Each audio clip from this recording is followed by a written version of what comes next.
All right, before we get started this evening, I do want to call everybody's attention to the tragedy that happened in New Orleans today at the Hard Rock Hotel that was under construction. And we know that it had a partial collapse.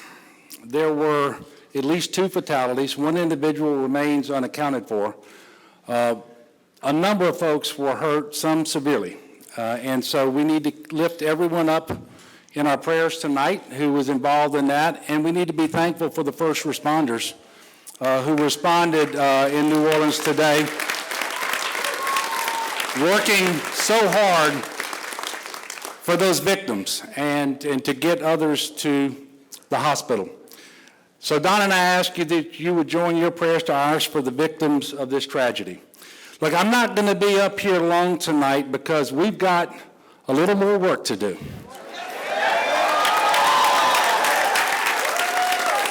But I make this promise to you. I'll be back up here on November the 16th when we win this election.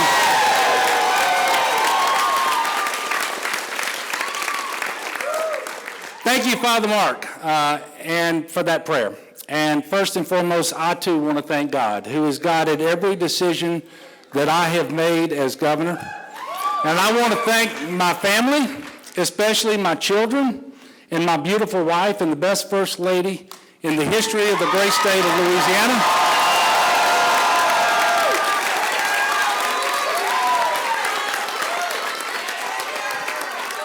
And I want to thank all of you, whether you're here in person or watching on TV, listening on the radio. You who have shared my vision for this great and beautiful state that we get to call home. You know, you handed out yard signs, you made calls, you donated your time, you donated your money, because you all believe, just like me, that our very best days are still ahead here in Louisiana. And I'm reminded tonight of today would have been my father's 84th birthday. I wouldn't be here today without the wisdom that he passed down, the values that he instilled in me and my brothers and my sister. And I want to thank Papa and tell him I miss him. And I love you, Papa.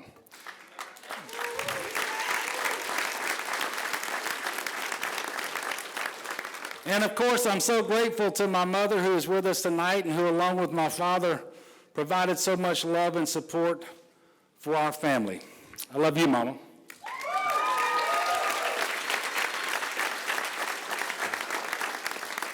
And I owe my sister an apology from 4 years ago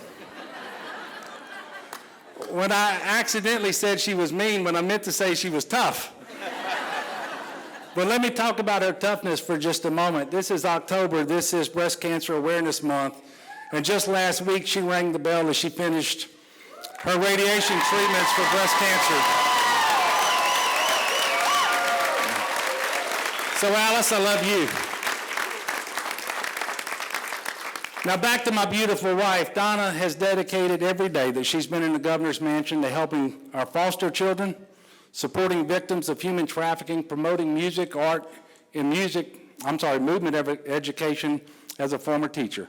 And she's been by my side for more than 30 years as my wife, and I will tell you, Louisiana is a better place because she is your First Lady.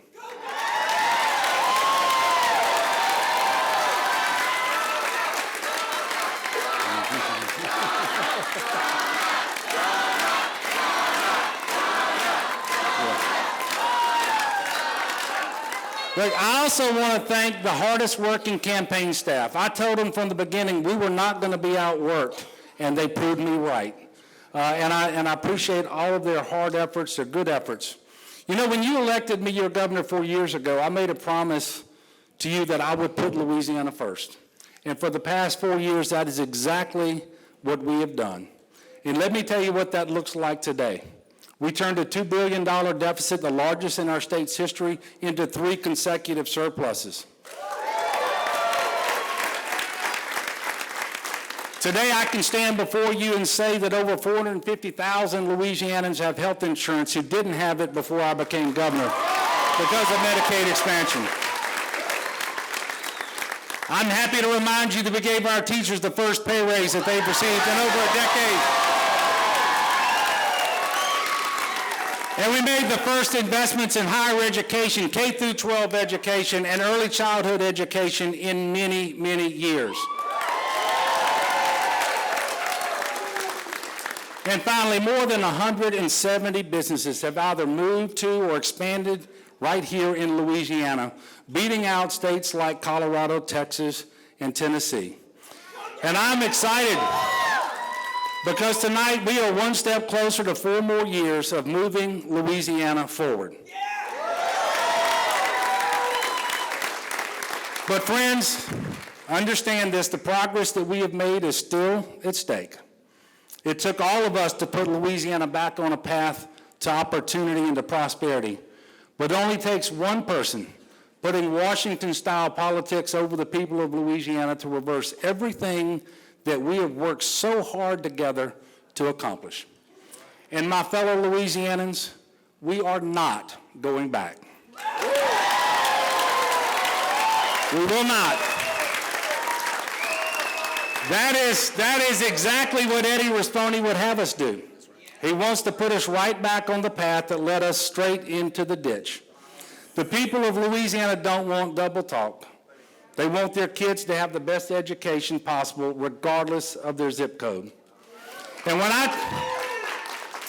travel this state and talk to the workers and students and mothers who make up the fabric of our communities, I'm reminded of what we are fighting for. You know, you've often heard me talk about a breeze of hope felt across this great and beautiful state.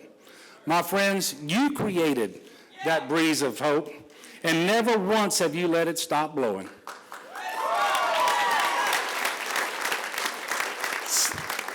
So make no mistake about it and prepare yourselves, because over the next 5 weeks, the partisan forces in Washington, D.C. are going to pull out all the stops. There is nothing they won't say or do to try to win this election, but it will not work.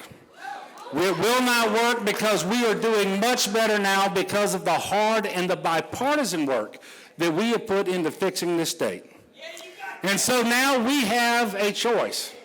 We can let that breeze continue to steer our sails forward, or we can go back to being caught in a rut deep in the ditch. On November 16th, I tell you, I have an idea. On November 16th, let's continue to put Louisiana first. Let's do that. It's 5 weeks. That's all we've got is 5 weeks. And I'm asking everyone out there, let's work together, harder than ever before, to make sure that that happens. I ask for your prayers. I ask for your support. And yes, I ask for your vote on November the 16th. God bless you, and God bless the great state of Louisiana. Let's go make it happen.